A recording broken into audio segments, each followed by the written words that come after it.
does that mean we're live now? It looks like we're live.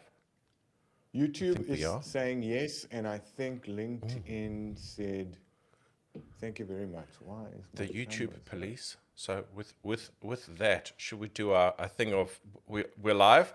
Hello, Are we hi. live? I don't know. Is this thing on?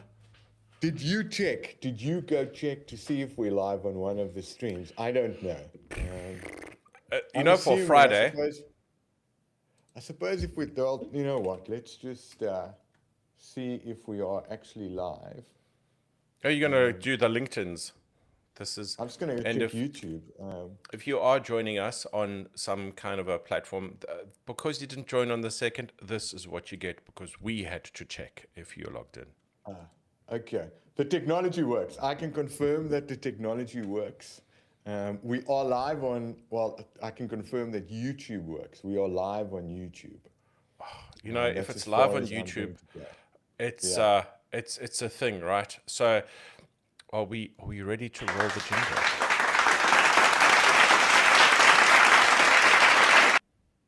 Apparently we Well, can that was clap this and we unexpected.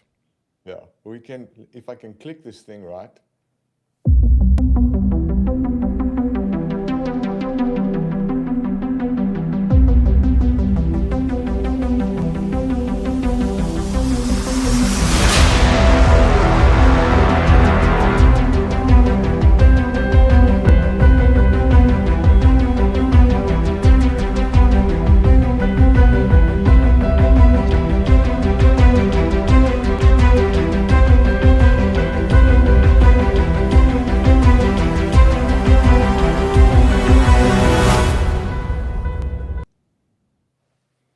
I still get Did I excited do by it that. right? You did it perfectly. It warmed my heart. What heart remains there is on a Friday. Yes, and it's been a tumultuous week for both of us because we both have the man flu. But I best say the intro things, right? So, welcome to SCI Fridays, where firewalls are feelings, VPNs are vibes, and inside the network is just a comfortable lie we tell ourselves. This is the show where we take a blunt, slightly cynical look at security compliance and identity in the real world where tools are expensive, configs are messy, and attackers mostly just log in rather than break in. Each week, we unpack the gap between pretty architecture diagrams and what actually happens in production. Modern attack paths, zero trust, cloud and hybrid madness, identities gone wrong, and the new compliance controls that pass audits while your tenant quietly burns in the background. New episodes drop every Friday, well, mostly every Friday on your favorite, Fridays. coming soon to your favorite podcast app and video platform. Well, we are on your favorite video platform, which is YouTube. So subscribe, follow, and send this to the one person on your team who still thinks we're safe. We've got a firewall. Welcome, Nick. Welcome, Al, and happy Friday to you. Happy Friday. We both have the man flu, right? We are of the man flu, but we are being very brave. On my side, I'm warding off the flu with liters of coffee, and I think this is my fourth cup today, and I'm very strong. How is of the man flu with you, Al? Medication abounds? I was slowly dying. That's where I was. I was slowly dying. I was on death's door, but cortisone came to the rescue, and it managed to keep me, away from the light, right? Death, light's fading very much over the hedge. I felt like a possum. William Were Shatner you was snatched that. out of the grasp of death, or was it more of a bit of a rejection issue? Did death reject you, in fact? I think death rejected me. That's my opinion, right? That death said, no, it's not your time. And I was going to be dragged back to this reality, which I don't know if it's good or bad, right? Do I Talking want of to be realities, here? Nobody knows. Yeah. it's Friday, and we've got a rather interesting topic today. Is it right if I mention our topic, Al? You're welcome to talk about what we will be talking about in this week's episode of SCI Fridays. What is the So topic? today we're going to be talking about zombie laptops and rogue phones. And there's a little bit of news in there as well, which is exciting. It's the kind of news where there's a promise of not just the homogenizing of technologies for technology's sake. See, I used a big word there, but actually an actual roadmap item that makes sense. Because just to hint, I'm going to drop two words that may or may not get you excited: Intune and Purview. And I'll just leave it there until we get to the news section of the show. Well, yes. A zombie apocalypse, right? We talk about that, and we want to talk about our framing's always been around identities, and for the last couple of years, well, more than a couple, probably about 4 or 5 years, Nick and I have been on one of our other shows talking about application security and identity security. We actually had a webinar on Wednesday. And weirdly enough, we talked about credential chaos and, credentials having access to everything. And for the last year, we've been talking about non-human identities, which form part of this zero trust bubble that we have been, occupying space in, right? So, and it's weird because when we look at identities, human, non-human, and non-human could be service accounts as well, not just agentic identities, because that's also been quite a big part of our framing. At the bottom left of that lovely zero trust diagram is devices. And the one thing we haven't yet been able to do, neural link is coming. We haven't moved away from these things, right? That's right. And laptops and tablets, and we still need a mechanism. And yes, AI is also changing in influencing the way we connect to the super internet highway, right? The information highway. But we still need some mechanism to take our identity and put it into the stratosphere that is the interwebs, right? So today's show is really about talking to the devices that we use: desktop, mobile, in-ear, bone conducting, weird VR headsets and all of those things, because it's still a device that we use.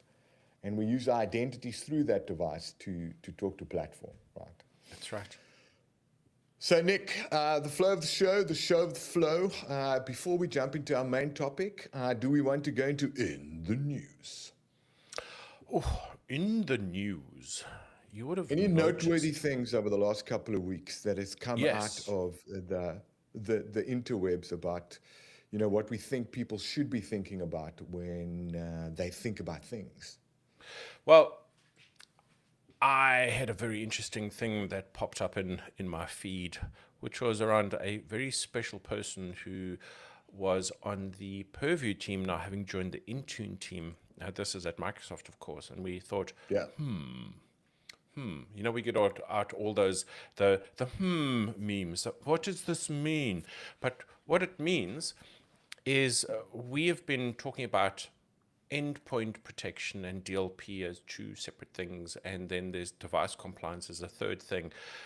And if we think about what DLP actually means, well, the classic attack vectors that we have is normally like an email, a website, IM, things that we can actually, through what we used to call CASB, kind of defend, right? And then we have this device, and we would deploy our DLP agent on the device and hope it worked.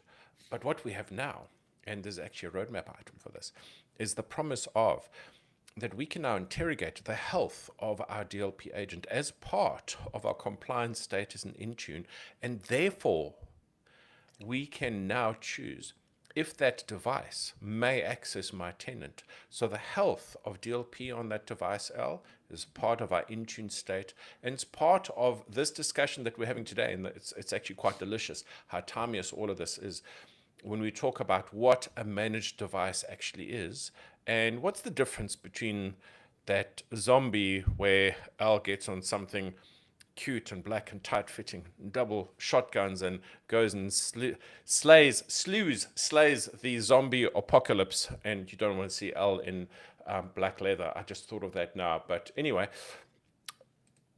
what's the difference between that and a well-managed device? And it talks to today's show.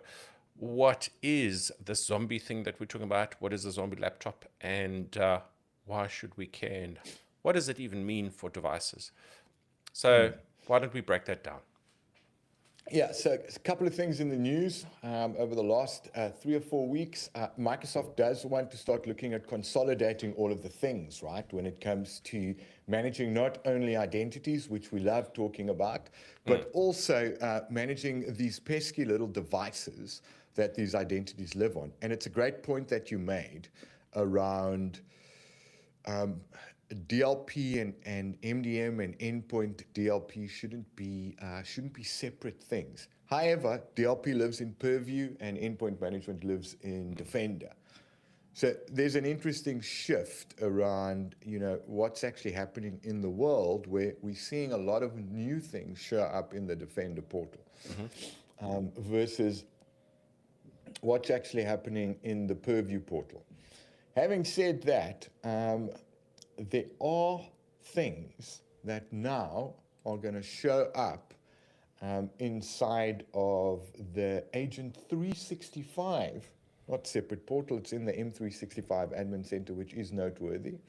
You can now start using endpoint signals to check to see if you have shadow AI, like we have, Nick. You've got Hermes, I've got a bit of Hermes, running on endpoints. Right? Currently, it supports OpenClaw, so you can head over to Agent 365 in your M365 Admin Center, and there's a tab that says Shadow AI, and it will start investigating, or at least searching through, devices connected to your environment, and it will go look for OpenClaw. It will go look for Olama. I can't remember the other one. I think LM Studio is in there as well. Let's talk about that for a second, Al. Point of order. Yeah. Point of order, honorable member. Point of We're order. talking about agentic harnesses here, right? So if we're talking about shadow AI, that's great. Yeah. But it doesn't negate the fact that I could have Gemini installed, I could have Claude installed, and I can point Claude to something local that I might have running under my desk, or pointing to a Chinese instance of DeepSeek, right? So I could have Claude, but Claude is just my agentic harness, and I feel like it's something, but it's also a little bit of nothing, because to be fair, the amount of effort to get Claude and Hermes going for the average user that we would want to protect ourselves against is insignificant to how easy it is to install something like Claude and point it to something more nefarious. So I'm not necessarily convinced of the value of this news update. I disagree with you completely, right? If you look at organizations, I work with a team where they have intelligent packet inspection using a third-party tool, and there is an option to bypass that for 15 minutes. And then they go and break out to Claude and heaven alone knows what else, and then they come back into their ecosystem, right? But that's exactly my point, is that we're saying the same thing, but from two different vectors, is that I'm saying you want to know if Claude is installed on your desktop, and you want to know if ChatGPT or Gemini Local are installed. Plus, what about OpenCode? OpenCode is an agentic harness. It's beautiful. You don't have to use it for coding. I use VS Code as an agentic harness, and I pointed to bring your own model in Azure. So I do that for privacy reasons and the fact that I can prove sovereignty of my OpenAI endpoint. However, it's still an agentic harness. It's very much still an agentic harness. And, where we're going with this world today, and if you look at, what I'm showing on screen, you can actually see Microsoft is starting to, well, you've got to license Agent 365. Let's confirm that first. You have to license, you need it's the same thing like It's an Entropy One. E7. Well, you can go buy Agent 365 for $15 per user, but the best license upgrade since the introduction of Microsoft 365 is the E7. And I said it on the show, and I believe it, right? So if you're on an E3, don't go to an E5, go straight to an E7. Microsoft's running great discounts. They'll get you in the end. But even if you didn't have, even if you had to go buy a third-party product to go and sniff what's happening from an agentic perspective in your environment, because you want observability, if you don't license, the Agent 365 API, the Graph API, is not open unless you have a license for Agent 365. So they've done quite a bit of work specifically around this. And now we can start going to look at, has that zombie laptop got OpenClaw running inside of your organization, or Olama desktop, or whatever Poe desktop is? I've never used Poe, but things like Hermes, Odysseus, PewDiePie's new harness, Hermes for Windows as well, although Hermes for Windows doesn't allow you to connect to a local language model, which is quite frustrating because the interface is better than the one that we use, Nick. But I'm very excited that Microsoft's moving towards not just thinking of Shadow AI as a Claude subscription or a Perplexity subscription or a Gemini subscription. Pick your AI, your language model of choice, and your GPT of choice.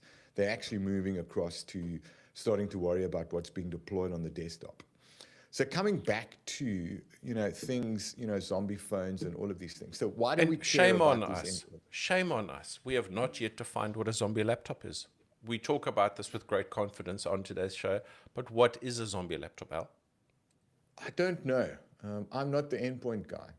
You lived in MEM and MDM and all the other DMs, right? I'll talk about that for a second. What a zombie zombie laptop. My tongue's zombieing out on me right now. We shall blame you of the main flu, and I'll define both a zombie laptop and a rogue phone for us. Yes. So, in a nutshell, a zombie laptop is, let's assume it's a corporate device, and it's been sitting offline for about 6 months, and you switch it on, and it's missing patches. And, well, why would that happen? Well, for whatever reason, sometimes patch management dies. This thing's been switched off, and L, the employee, goes and switches this thing on public Wi-Fi to check a file, and ta-da! It logs into the tenant, or well, you use it to log into the tenant, right? So you've got the zombie laptop, and zombie here means it's unmanaged, and unmanaged means not up to date, and it's not inside your corporate policy, and that means it's not compliant. Rogue phone is a much simpler example. So I have an iPhone, and I just go and install my email account on it. That phone's not enrolled into anything. So that now is a rogue phone. Why? Well, what's stopping me from copying and pasting something from a mail out into anything else, into WhatsApp or vice versa? So both of them are missing a unit of management, and zombie laptops and rogue phones are a problem because, as Al said at the beginning of the show, 50% of the equation is identity. So you know who's logging in, and we know that the password can be phished, and MFA can be compromised via prompt fatigue. And if the device is verified, if the identity is verified, but the device isn't, it's compromised, it's old, it's unpatched, there's something running on it which, could have been absolved just for the fact that you patched and updated, then we have lost control of our tenant. Well, yes. So, we've always talked about identity being the new firewall, right? That's the conversation. It's no longer about that. But device it's identity posture. and. Well, yeah. Device posture should be the most important signal that feeds into your firewall, right? If we're saying that identity is the new firewall. So we do need to And we've always talked about managed devices versus unmanaged devices, and then identity became the new firewall, and lo and behold, it just disappeared, right? We stopped talking about devices like oh, devices is just okay. And when we start looking at the zombie apocalypse, and the rogue phones, are we saying that we need to start focusing more on devices, Nick? Is that the message we want to put out there today? We are saying, in fact, and you heard it here first, that Nick and Al are saying that a device and an identity together is context as a firewall, Al, where the combined context of who you are and what you are on is actually the signal that you decide and make an enforcement decision on.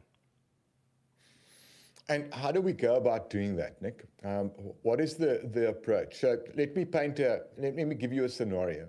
I'm a customer that, and I suppose for the US people, it doesn't really matter the size, right? Because they always have tens of thousands. But let's say I'm a customer and I have 1,500 users inside the organization.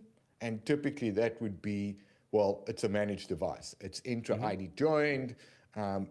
It's managed. It's patched. There's a level of compliance defined. But I engage with suppliers that I bring into my tenant, and I also contract out quite a lot of work to experts. So I've got about 300 experts, right, that do work for me as an organization. What would the recommended strategy or approach to that outside of the managed stuff? The managed stuff is easy, right? Joined, patched, updated, next gen antivirus because it's Intune enrolled. But what about those people, and it could be internal people as well, with their own devices, not devices issued by the organization? This reminds me of a discussion I had with a CIO a couple of months ago, and beautiful gem of a human being. We sat down for lunch, and he shared this moment of vulnerability with me. And he said, Nick, I know I'm supposed to know this, but what is zero trust? Like, can I buy it? Is it a policy? Is it a thing? And I said, okay. So let's just paint a picture. And I said, do you have kids? He's like, yes. Love my children. I have dogs. I have a house. Have things that make me feel safe, and I want to protect them at night. And I said, it's lovely. He said, at the same time, I'm responsible for DevOps in my organization, and I have a distributed workforce with contractors in other countries, and those contractors refuse to join their machines to my tenant so that I can measure their device compliance. And I said, let me paint you a picture. So what you've done is you have effectively introduced a man with a gun standing in your child's bedroom at night. And that's an unpatched device. And you have said, right? I hope nothing happens. But hope is not a strategy. And the reason why it is this dramatic, Al. I want a t-shirt. And I actually have a WhatsApp. I actually have a WhatsApp conversation that we saved where I checked in a couple of weeks later and I said, how is it going with the zero trust conversation? And verbatim, he said, I'm talking about men with guns in children's bedrooms, and they get it. And the point that we were making, Al, is that these devices and these contractors had access to their GitHub repos. The devices were unpatched, unmanaged. They were using MFA or an MFA identity to log in. And we said, okay, box checked, we're safe, done. But actually, what's living on that device that could steal that session token? Thank you very much. I'm done. It's a different discussion right now. Is it aggressive to talk about a man with a shotgun? Let's be equal. Could be a woman with a shotgun in your children's bedroom, and you hope that nothing happens. But how do you know? Wouldn't it be better if we could make the decision to say, I know it's uncomfortable. However, if you want to have access to the information in my tenant, that device must be explicitly able to prove its posture, So let's just define that for a second. Is the operating system up to date? Is it a supported operating system, right? Windows 10 is not it. So is the operating system up to date? Is the local disk encrypted? Why? Well, if the device gets stolen, what does that mean? And since we talked about BitLocker and how easy it is to defeat that if you don't do some other basic hygiene bits, for that, go watch episode 2 of the show. So is the device encrypted? Do we have some kind of EDR, so endpoint detection and response, not just antivirus, endpoint detection and response, active and reporting that the device is clean? So two signals there. And Al's favorite, absolute favorite, is it coming from an expected geography? So not North Korea, not Uzbekistan, not somewhere in Western Siberia. So if you put all of those things together, Al, that's the minimum that we would expect for my device to have access to your tenant in a compliant manner. That doesn't mean it necessarily needs to be Intune managed and enrolled, right? So I'm not asking you to surrender that. However, I do expect that as part of conditional access enforcement for you to identity and device together creates context to access my information. Look, it's weird that even now we're talking about these things, right? It's because it's hard, and it's not hard from a technology point of view.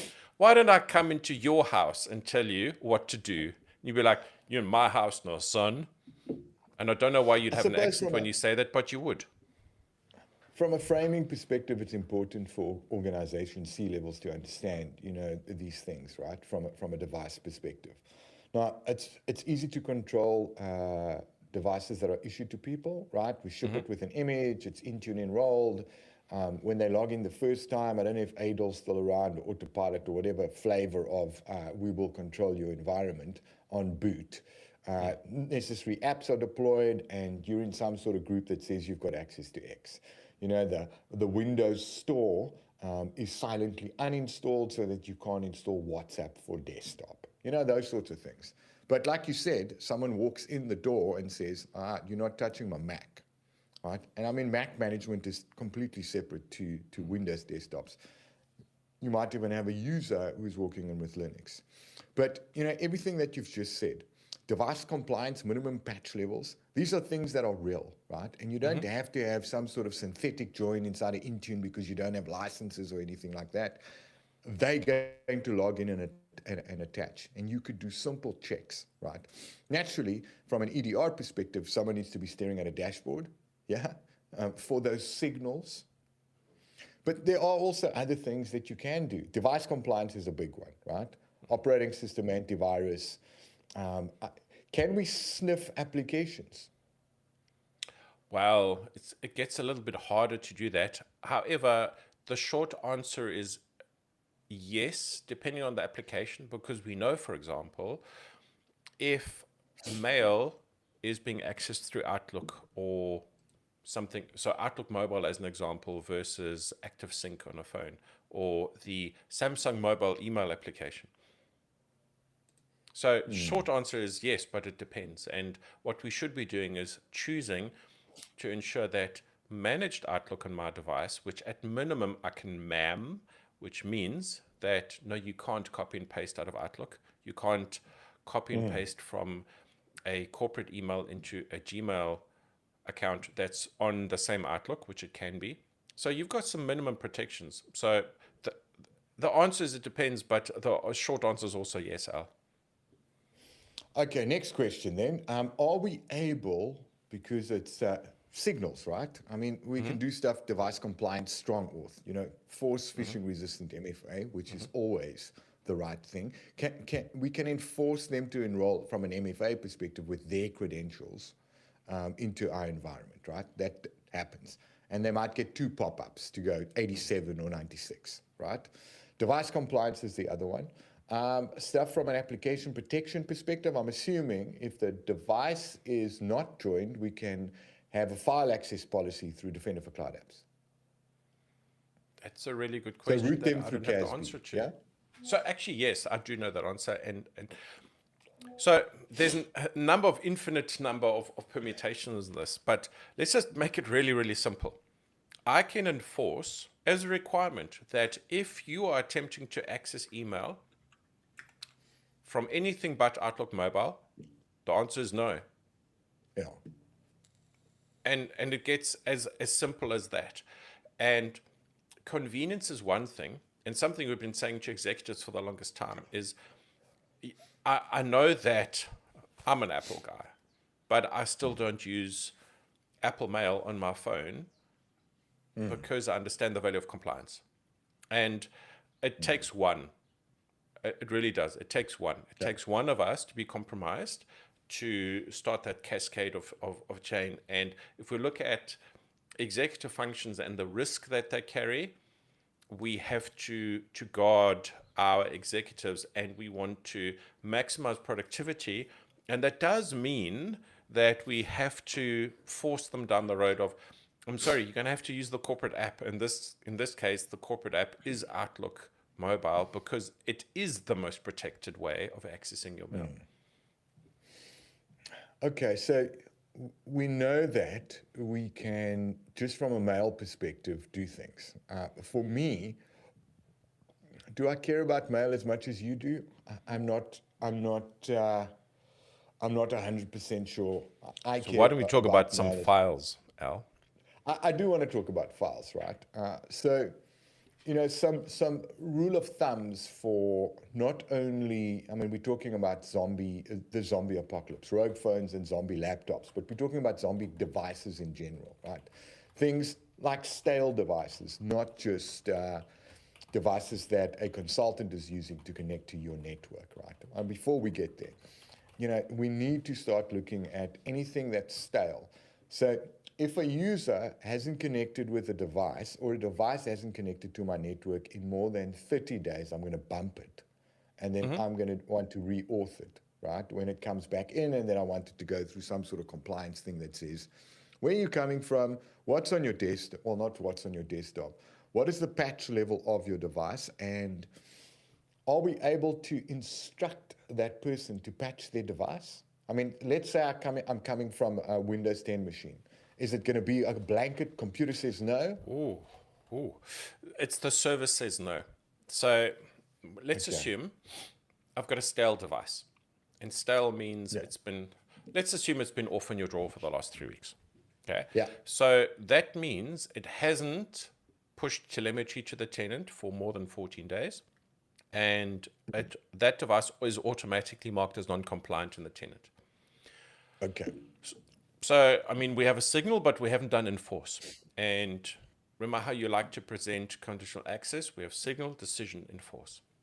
Yeah. So, signal, now we make a decision. And the decision is if it is non-compliant, then we do enforce. You may not access SharePoint. So effectively, we lock the door to SharePoint using conditional access. So Intune knows that the device is a zombie. Entra does the heavy lifting because it says, I've got some status from you, and there's conditional access policy. Intune signal via conditional access. We've done the user assignment. The target resource there is SharePoint Online, and we grant access if the device is marked compliant. Now, that thing that hasn't checked in for 3 weeks, it wakes up and says, hi, I have a valid auth token from my user, but my device is non-compliant. Conditional access says no. They would then phone whoever they're dealing with, and that person would then log a help desk ticket to say, hey, why is this happening? And then someone would have to communicate back to the local representative on, well, the guy's device is not compliant. Tell him to run Windows Update and then try again. Sure. Or go to that thing that's popping up from Intune and say, yes, right? So if you use Windows Update for Business as an example. So within Intune, there's Windows quality update policies and all kinds of stuff, right? So to your question, you can, through this kind of a policy, tell Windows just drop everything and get done this patch, install it immediately For and force managed a reboot. devices, though. For managed devices, okay? But Yeah. this is the magic, right? The magic is that if you manage the device and there's a reason why that device is non-compliant, we can fix it, okay? So, but here's the catch-22. If you've got this zombie device, it wakes up, it can't get to SharePoint and conditional access says no, it can talk to the rest of your cloud, right? So Intune, Intra, and Windows Update, because that's not going to be blocked by conditional access. So you try to get to SharePoint and it's blocked. Intune says, hey, I should be doing something about that because it detects our device and it sends an expedite patch signal to the device. The laptop downloads the patch, reboots if you choose not to block that reboot, and then says, hey, I'm good. Intune flips that device to compliant, and you can say, cool, because Entra and Intune together, green light and unblock SharePoint. But that's the magic of a managed device. And then unmanaged devices, you need to go do it yourself, right? We're going to block it. And I suppose, when we talk about unmanaged devices, it's not the same as talking about stale devices. Stale devices is something that you can give an engineer and make it an engineer's problem. Go look at stale devices, check out who owns the device, right? Because there should be logical ownership of a device inside of your organization. However, if it's the person, whatever the computer name is, right? I don't know how that's managed, or if there's an asset register that says BB747Q MSI has been issued to Nicholas Blank, right? Well, and, there is. And these are the things, hey? There is, right? So, and let's just talk about there's a practical reality here, right? So I've got my own home PC. I don't want to access my files. It's an unmanaged device. Okay. But it's kind of like I come to your house with dirty shoes and I want to walk on your carpet. Would you be impressed? No. But you would probably allow me, there's some kind of a compromise. Take your shoes off. And if we talk about SharePoint, I mean, SharePoint is marvelous. There's a compromise that and we've done this for customers where we've been told we have to be able to access our data from any device, but it has to be managed. And we said, okay, that's cool. If it's an unmanaged device, we'll let you see the data, but it's read only. No download, no print. Defender for Cloud Apps, file access policy. It's great, beautiful. Conditional access app control policy, straight in there. There we go, right? So there are, I wouldn't call it caveats, right? When it comes to, we've recognized that a user's coming from a non-compliant device, for whatever the reason. They're still running Windows 10, they like it, they don't want to upgrade to Windows 11 or whatever that modality looks like. It really doesn't matter. The managed devices, find an engineer in your organization and tell them to go look at stale things and go fix them, right? Simple math. That's what you need to do today. So, we're coming up to almost the end of the show. And, before we go into Nick's top tip of the week, we want to round off the topic. Zombie laptops and rogue phones, right? I think that was the name of right. Today's session, right?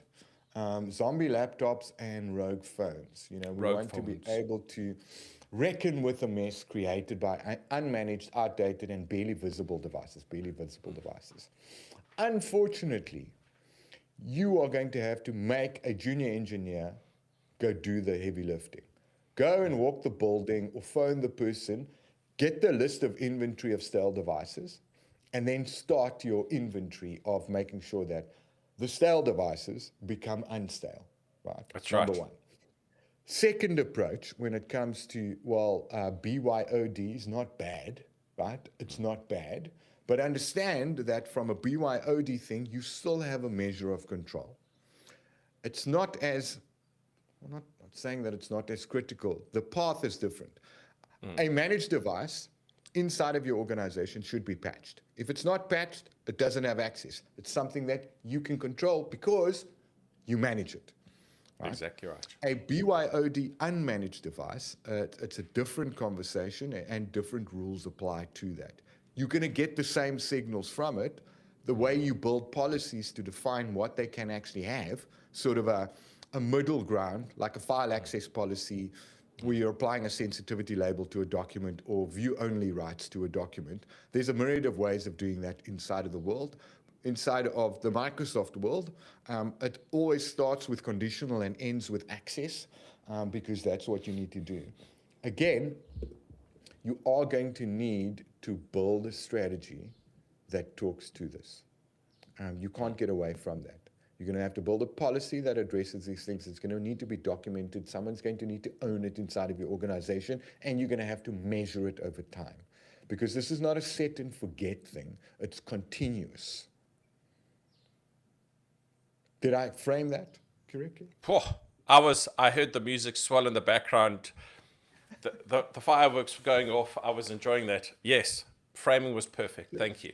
So my question to the 20 or so people that will actually watch this YouTube video, please add in the comments from a maturity level perspective, 100 being we don't know what our devices are doing, we've got very little signals, to 400, all our devices are managed internally. They're not stale. We actually follow Nick's guidelines when it comes to, hey, go sniff and go sniff and find. And we've got a BYOD, regimented BYOD policy that if the device is not compliant, if it's not coming from a known location, we apply some sort of conditional access, file access policy. Where you can't download the file, you can only view it in a browser, and you can't edit it and things like that. Can't print it. So please, you can't print it. Add it in the chat. We'd love to know where you think you are. From a level 100, as in complete chaos, to a level 400, we know what's going on inside of our environment. Love to know. Stick it on the LinkedIn chat if you really wanted to. I mean, you can post it there, or the YouTube chat. Does that wrap up our device posture, endpoint trust, BYOD risk, and health-based accelerated decisions? All of the words. I'm reading the show notes, which I found. I'm ready for the top tip segment of the week. Yeah. All right. So over to you, Nick. What have you found? What have you been able to scrummage together for this week's episode? It's not hard, folks.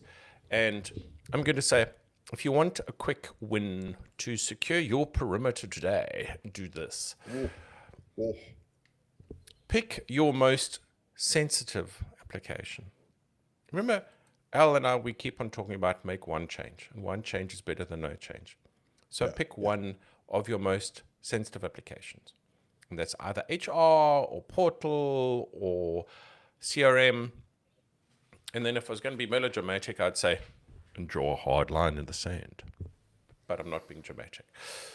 I'll just say, block access to that specific application from any device that doesn't explicitly pass a basic security test. Don't boil the ocean. Don't lock down everything all at once, because that doesn't scale. Start with one high value target, whatever that application is. Enforce device compliance in order to access that target. And then, using the scream test, it's not working.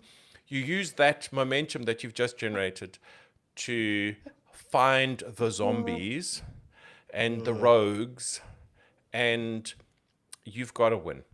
So my top tip is pick one app, conditional access it to only compliant devices, and that one change will buy you more than what it loses you.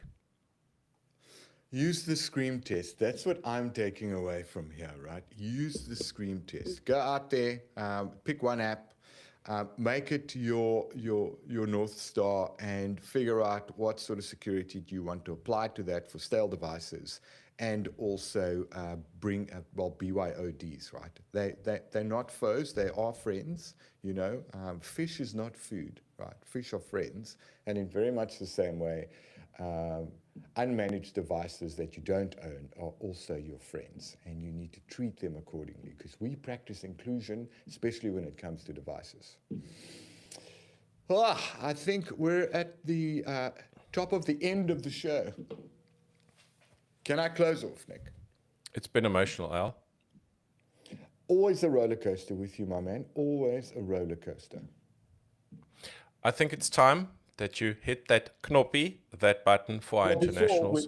There's the outro sequence, right? So That's all right. That's it for this episode of SCI-Fridays, a zombie apocalypse, noteworthy topics to talk about when it comes to devices, because it's the bottom left-hand corner of that Zero Trust poster. I should actually have that sort of tattooed across my back, right? Do you have space? There's nothing on my back, so I should just put ZT forever somewhere on my body. Right? Zlatan, who... Go on. You try to close the show. Go ahead. Push through. I am trying unsuccessfully. If you've made it this far, congratulations. You're now officially know more about your environment than whenever signed off were covered by the firewall, right? Because this is not a firewall show. If you've got something useful out of this, share it. I'm still dying. But not the main with the poor soul in your org who keeps inheriting temporary exceptions. Inheriting temporary exceptions, like we just said, well, you need to give that person access to that content, because if you don't, the world's going to end. And mystery admin accounts. Remember, attackers don't care about your policies, your slide decks, or your roadmap. They care about one thing: you forgot to lock down. Like BYOD devices. Max, I'm still dying. This is man flu. I'm glad I'm not in your office. Yeah, we will be back to regular programming next Friday to help you figure out what that is before they do. Thank you, everyone, for tuning in. Thank you, everyone, for watching us in the pre-recorded. No, this is not pre-recorded. No, we actually are live. It's Friday. We are live. This is not pre-recorded. It's the 26th. It's 13:52 on my watch. Just do that, right? If anyone can see. Oh, no, that's just a blurry phone. There we go. Oh, there we go. Yes, that worked. It's the wrong way around, but come back. Yes. Thanks for joining us. If you do find this valuable, please tell your friends. Please drop a comment in the YouTube chat. Hit like, any link, comment and subscribe, and all those fancy things. And we'll catch you next Friday at 1 p.m. Stay tuned. And what is the episode? If you want to know more about the show, head over to SCI-Fridays.com. And next week, we will be talking about flat networks are crime scenes waiting to happen. Whew, I can't wait. And I already know what I'm going to be saying. I have to hit where is this music thing? The knoppy. You have to hit the knoppy. I'm going to find it. All right. For the internationals. Cheers, everyone. Ciao, ciao. Bye-bye.